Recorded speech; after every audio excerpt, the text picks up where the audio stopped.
What's up, guys? Welcome. This is the Off the Clock podcast where I talk about anything and everything.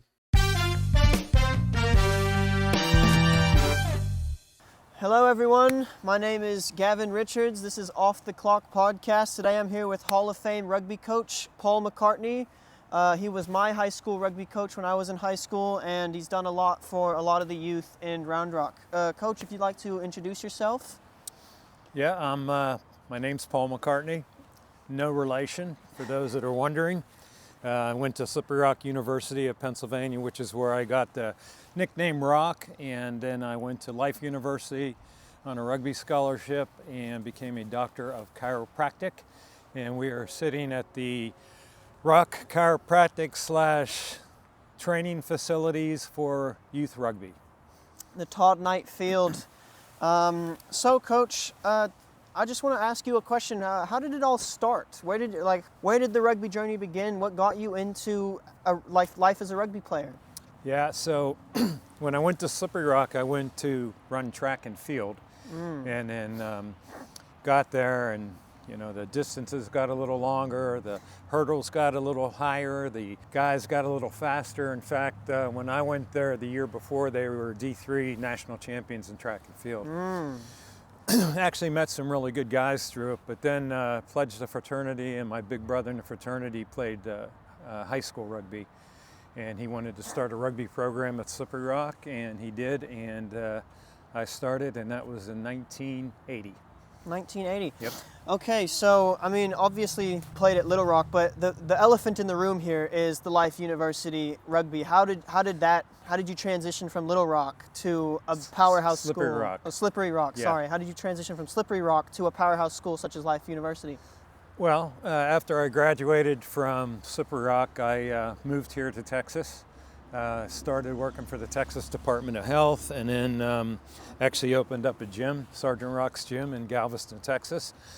And then somewhere along the line, I thought that it was time for a career change. It was either going to the School of Public Health in Houston to get an advanced degree in public health, or something else. And rugby I actually was in Baton Rouge at a rugby tournament, saw Life playing, and got very interested in the group of guys that were out there. They were a very powerful team, very strong, very big, very fast. And I talked to the coach, and for some reason that planted a seed, and I decided to, quit my job, take out my retirement, invested into the education.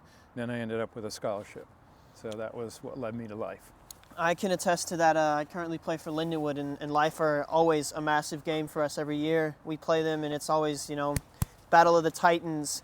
But I want to talk about important figures in your early career as a rugby player, because I know for me there was a lot of prominent figures who helped me out as a young player. I can point to my father, Coach Mark. He coached me all the way up through high school. He coached me through age grade. And then you, obviously, this is an honor to be able to interview you, because you did a lot for me, and I definitely would not be in the position that I am without the help that you gave me and the guidance that you gave me. So who is that who is that for you? And there might be multiple. Yeah, there's more than one, Yeah. I have to go back to my high school, to Coach Tom Musselman in track and field, and Coach Angie Giosa in cross country, that taught me how to train properly. And how to push the envelope until you can't push anymore, and then dig deeper and continue to push some more. They were very, very instrumental in my journey. And then when I got to Slippery Rock, I trained with a guy by the name of Linford Jones. And this guy taught me how to run hills. He taught me how to train even better.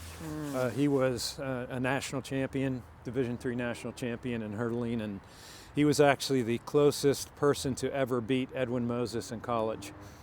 Edwin Moses was, 10 years in a row, never lost a race. He was incredible, right? So those guys don't have anything really to do with rugby. Of course, I got to thank Shirk and Harry Watson. Richard Shirkness was my big brother. We call him Shirk. He introduced me to the game. Harry Watson was my first coach. And then, throughout the years, all the great players, and then especially, my big captain was Eddie Brown. You may remember Coach Brown from Cy-Fair. He was one of the best captains, I should say, that I've ever had. And, just a lot of people along the way. It's never the journey of one, it's always the journey of many.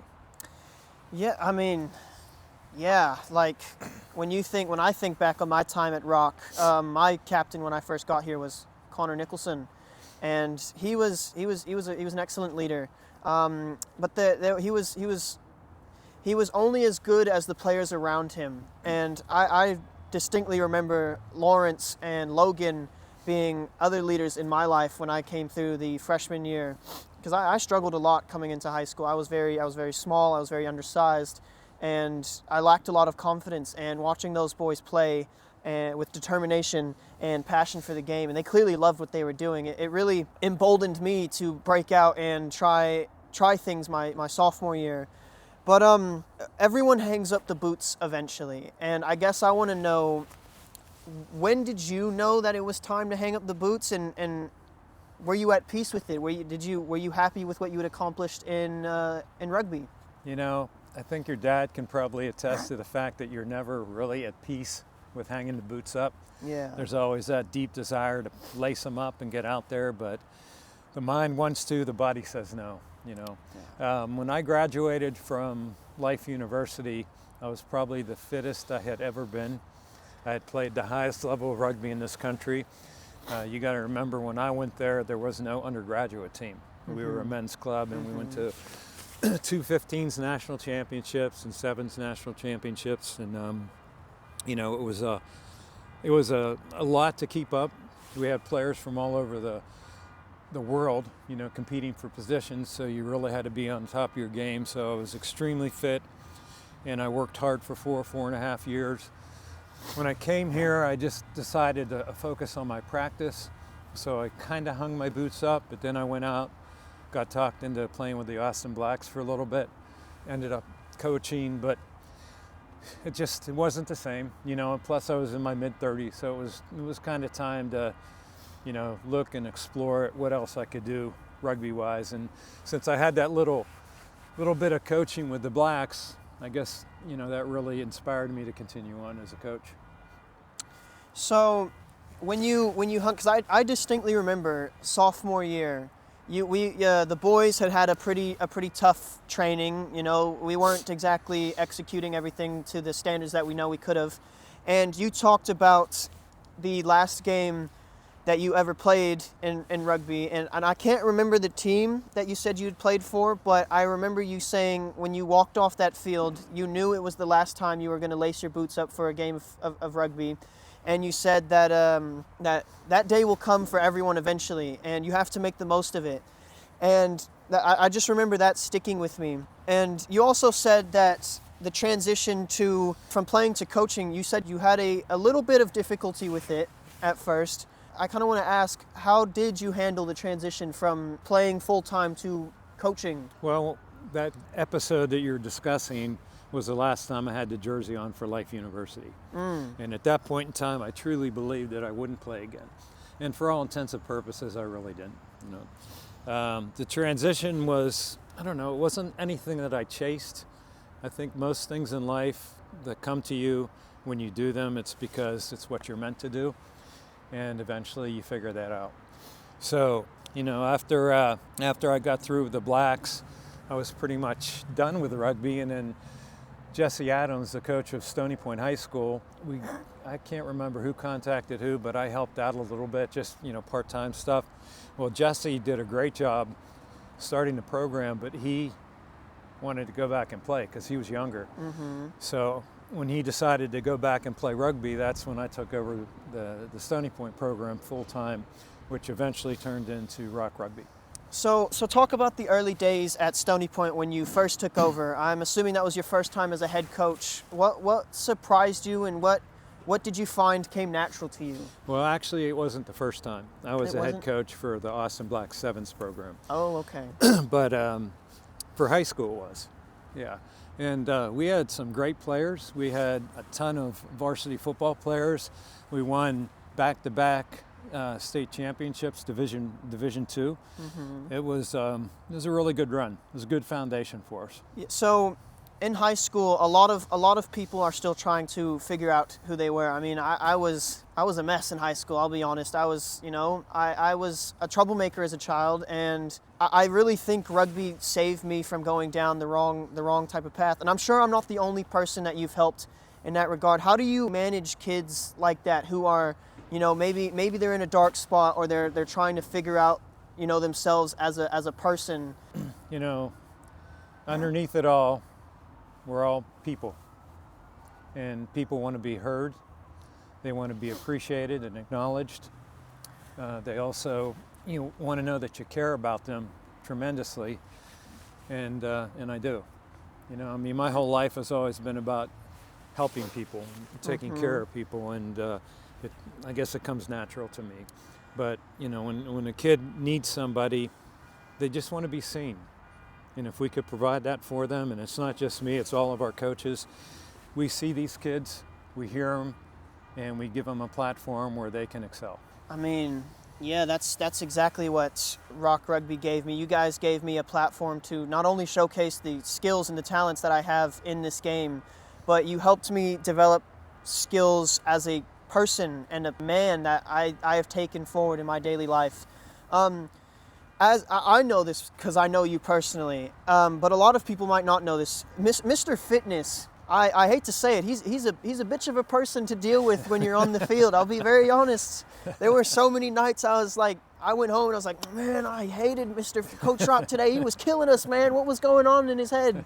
I want to know why you put such a heavy emphasis on fitness. Where does that come from? Yeah, I joke with the kids, and you probably remember, I say, I don't know if you guys know this, but there's a lot of running in rugby. You've heard it a million times. I've heard it a million times. But, the thing is all the basic foundational things in the sport have to be mastered at training so that the performance on game day is a reflection of all that. And without question, you have to be fit.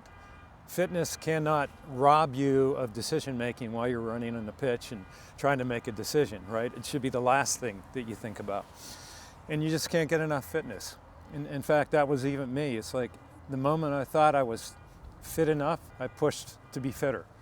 Just because I didn't want to be a letdown to my teammates, or more importantly to myself, because I didn't put the time and the training in to be the best that I could be, and that includes the foundation of fitness. So this is more of a personal question because I've always wanted to know. The saying "Yeah, baby," it's a part of Rock Rugby. I mean, it was here before me. It's here after me. Where did that come from? What's the story behind "Yeah, baby"? Everyone wants to know. It's the biggest mystery.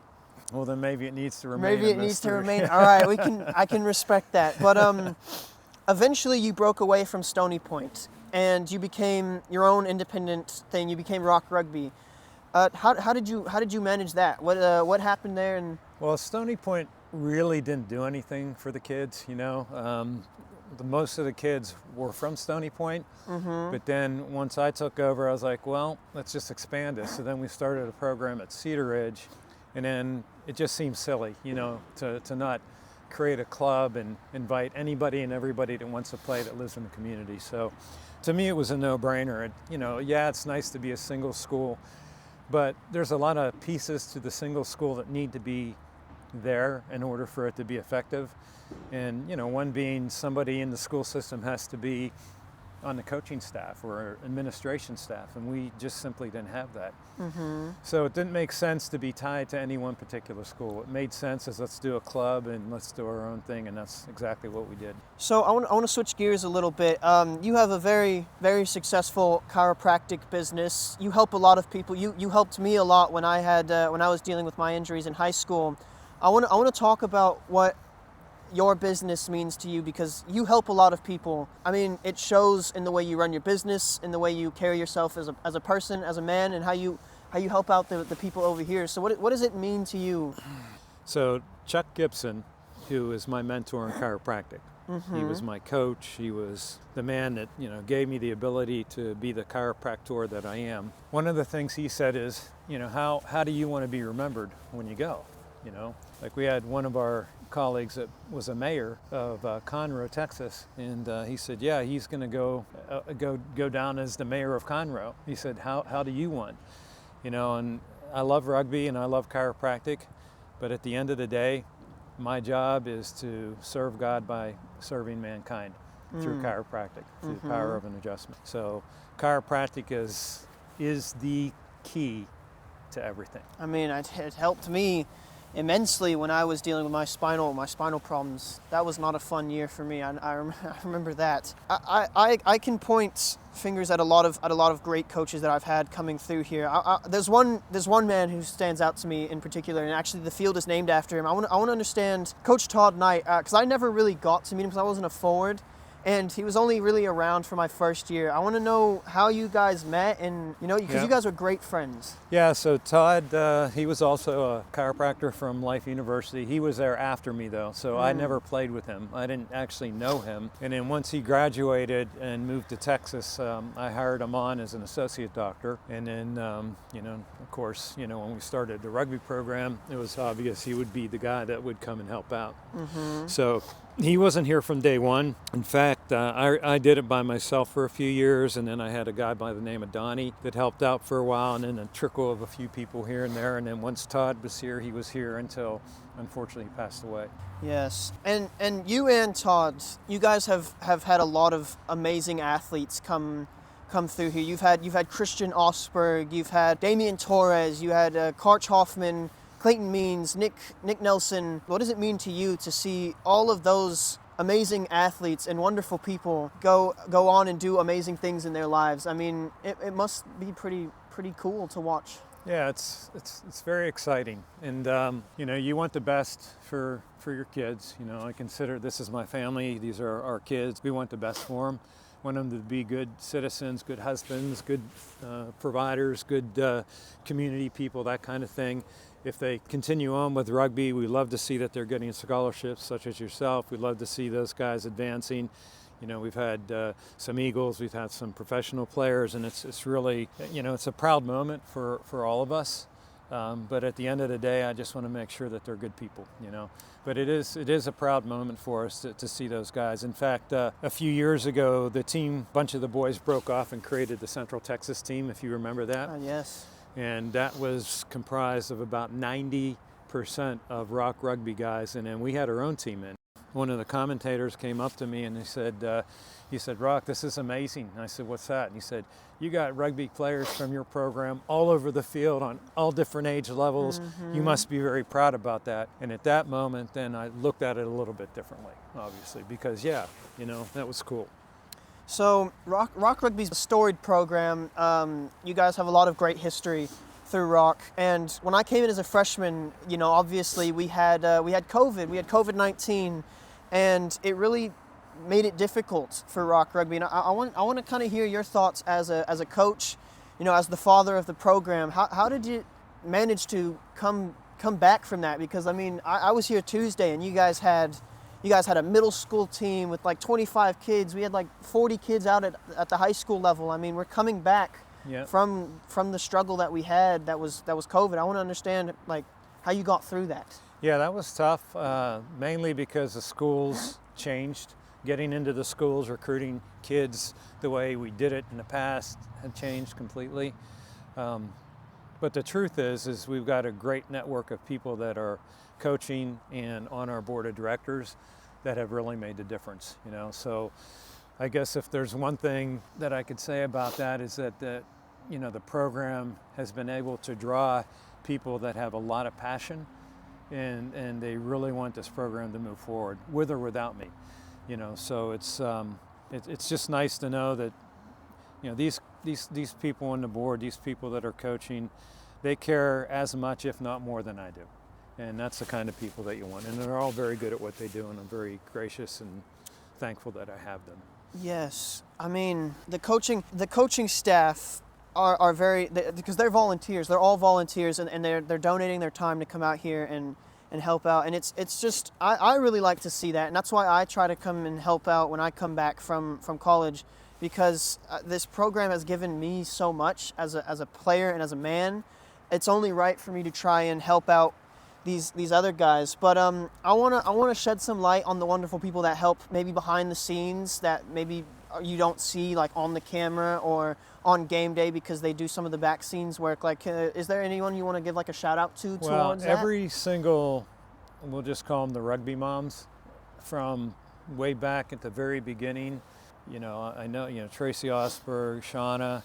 I mean, there's so many along the way. I don't want to name them all because I don't know if I'll remember them all. That's how many there's been. Yeah. But every one of them, Danny, I mean, they took everything so serious, and they loved those boys, and they took care of those boys, and without those types of people, like now the ones you're seeing are Mallory and Reba and and then Jennifer, Regalado. I mean, she's been with me for a really long time, and she would do whatever it takes for the program because she just loves the program. Her kids went through the program, went through the academy program, friends.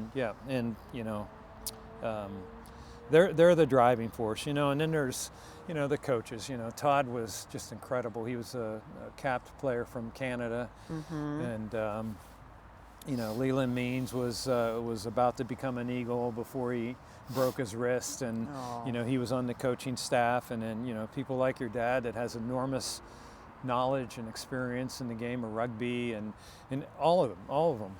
Kyle played for me, and now he's back, and he's coached you, and he's starting to continuing to coach these kids, and he's the new fresh face that can communicate a little better. But I mean, there's so many people, and all the parents that contribute and want to help out. It's there's just way too many in this podcast to thank, but yeah, I am grateful for all of them. There's I want to talk about the facility. I mean, we're the only club in Texas to have our own dedicated field with our own training facility and our own workout area. How did you make that work? Yeah, actually, we're probably the only high school club side in America that has its own facilities, right?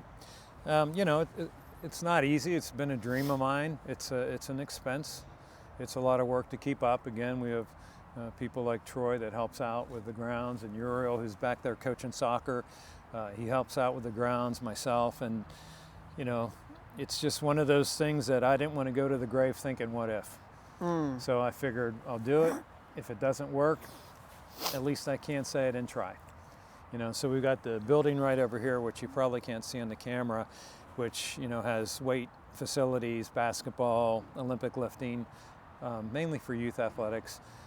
Unfortunately, not enough of our rugby kids take advantage of it, and they should.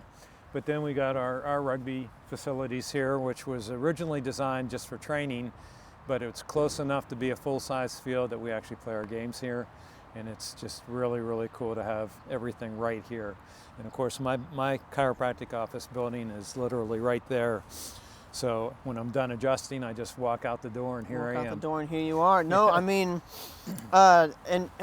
this might come off as a little bit of a brag, and maybe it is, but I just want to say I'm the first Rock rugby player to ever score on the field right here. Oh, really? That's me, okay. yeah. Okay. In the Huns game my senior year. See, I gave up on stats because your dad is the stats master. Yeah, my dad is the stats guy. Yeah, and I'm not going to be wrong in front of him. So. Yeah, shout out Pops. He does all the stats, and he runs the website. Since we're coming down to a close here, let's talk about the future of Rock Rugby. What plans do you have? What are your goals? Yeah. So, and then retirement. I mean, you must be thinking about it eventually. Yeah. Okay. So first things first. Well, we want to make sure that when we all are moving on, and that would be everybody that's currently involved, that we have built something that others will continue to carry on. So, we got the middle school program, we got to resurrect our girls program. We're going to start trying to develop a true Rock Rugby Academy, 3rd through 8th graders, so we can just have a natural feeder into the high school program, So the goal is to continually work hard on sponsorship and communication and recruiting. And then as far as like a retire, I don't really think like that. I'm not engineered to think about an end date. At some point in time, I'll have to consider, am I being as effective as I could be?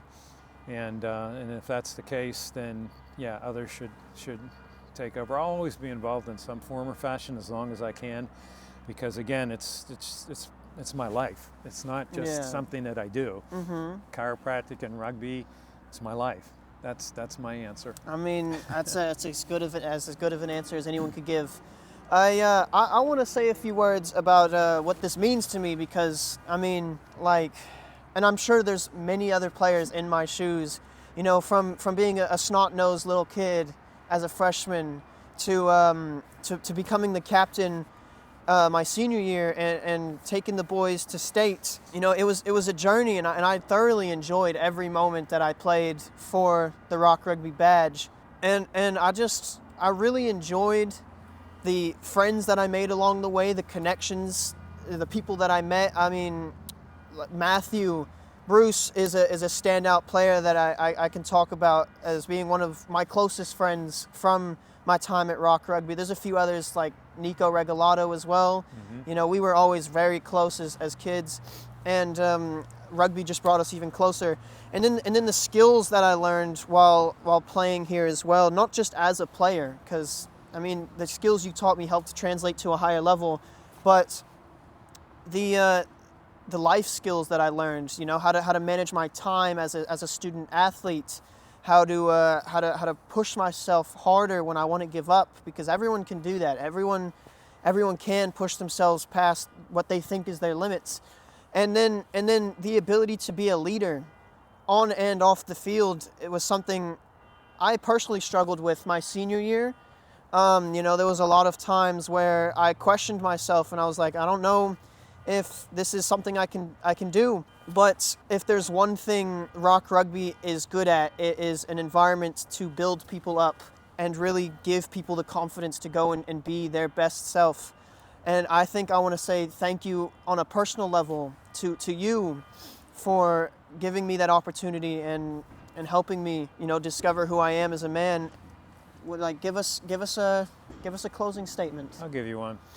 You know, I do a lot of stuff throughout the years, especially trying to build and develop, which I would recommend everybody do, because the moment you get complacent and lazy, there's only one way to go, and that's down, not up. So I've come up with this new motto that I've been using, which is do what you can, as often as you can, for as long as you can. Right? Yeah. And that's it.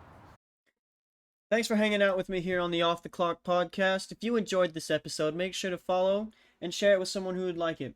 I'll see all you guys next time.